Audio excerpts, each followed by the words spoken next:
Hello there, family. I want to do a quick video for everybody on different ways, because this hurricane and everything that's gone on in North Carolina. I was watching Lead Farmer's video, and Scott really has a lot of informative information on different ways to survive. I think he's a survivor. Um, I haven't talked to him a lot lately, but got me to thinking. I wanted to show people different ways that you can actually um, survive. I'm not going to talk about food and water and things like that. Talking about electricity, ways to communicate, not for your house,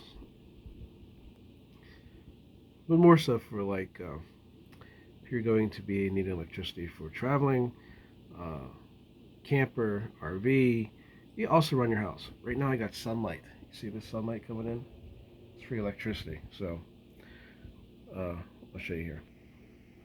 Got the old dry erase board going. So what you're going to think about is you're going to need a generator. Now, be it gas. A gas generator is good. Provide you some electricity. It takes fuel. You put it into it. Now, another type of generator you have is a one that has preferably a LiPo battery in it. We'll talk about something like a Jackery, something like that. You want to get at least 200 watts. I have a 600 watt one. You can get up to like 150. You have them on 150, but you get like 1500 watts too. It costs a good bit of money. That's not bad. So that's what you're going to be storing your electricity in. Now you can go with Type C cords for it. You want to make sure about this. You can use the one that hooks up to a cigarette lighter if you're traveling. And you can charge it that way.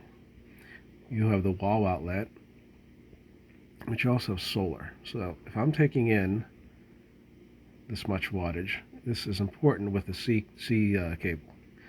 Not so much if you're taking it in through the actual solar. So you have solar panels, and I'm going to say they're about 60 to 300 watts.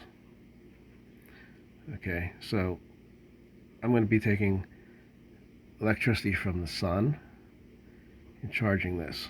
So if I get a C cable, by the way, look at the rating on it. If it says 100 watts, that's what it can take in. The ones that you have for your phone that aren't fast charging and higher capacity are not going to work at that range. It's silly to have 60 to 300 watts if you only take in 5. So on a C cable, you want to have one that's about 100 to 300 watts. And you're going to be taking electricity in the C cable, or because you might have a battery pack. That's the point I'm bringing that up. Smaller one, like a little handheld one. You might be taking it directly in through the solar wiring they have for that. That's one option. Okay. This is great because you can use this with your car and the sun. So if you're driving, you can charge it while you're driving. The other option you have is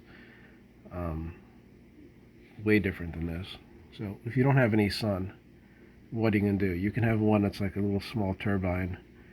I know Hobo Shoestring had one that he would just, when he'd be riding on those trains, that he'd hitch it up. It was like a little fan with a rare earth magnet, and he'd sit it on the side and had a wire coming off that would charge his little battery pack. That's another option. Now that's probably a little different. You know, you're not going to always have wind, but that's an option. The other option is that you could use something like, let's say, fire. Okay, you have a BioLite. BioLite. Look them up. They make a little wood burning stove. You can cook on it. On the side, it has a battery. You can even plug directly into your phone or whatever device you want to use and charge using fire. So if you don't have sun, if you don't have wind, you can use fire. Now for a house, if you have a house. You want to get around that. Let's say you want to do a whole house thing. You have a small little stream and you have your house. This is why I'm a great artist, by the way. This is a house. I even put a porch on it for you. Well, they have a water wheel you can get, and as the water runs down the stream, you can charge a little battery. That's another option. That's on a bigger scale. You probably wouldn't be using that for this type of thing, but with a hurricane coming, I want you to think about having some kind of a way that you can store your electricity, or your generator. This is a solar generator. You know, you have your Energizer or Jackery or whatever. You have your solar panel, you have the wiring that's going to match it, and you're going to be able to take in. And if you get one of these, make sure it is one that has pass-through, which means that as you're taking energy in, you can also take it out at the same time. If it doesn't have that capability, you charge it. When it's charged, you take the electricity out, but you can't do them both at the same time, or it could blow up, or it could screw up your device. It has a pass-through and a solar controller built into it. That's what's nice about the Jackery and Energizer. But if it's something smaller, a little smaller handheld charger, it might not do that. Now, I've used solar a good bit.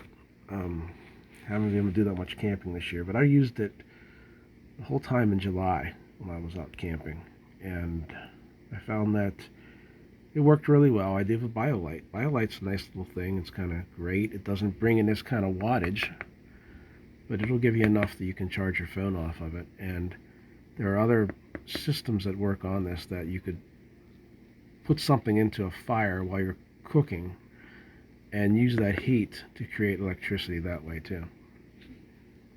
These are survival tools that I would obviously say that will save your life. If we're talking food and water, okay, get off of this. You're going to get a Sawyer water filter or a LifeStraw. I prefer Sawyer. You have the mini, and you have the one that is a little bigger, and it does 100,000 gallons of water. Fits right on a water bottle, like your bottle you'd have for Pepsi or Life Water or whatever. The LifeStraw is a little different. So that's going to handle your water. That way, if you have, or you can't trust the water that you're getting out of the spigot, you can get it out of a stream or somewhere, and you could just run it through there. You can also boil water with a fire, or you can use the iodine pills that they have. That works very well. So another thing for a fire, I'm talking a fire, you want to get something, it's a small bellows. And I have one, it's a little pocket bellows.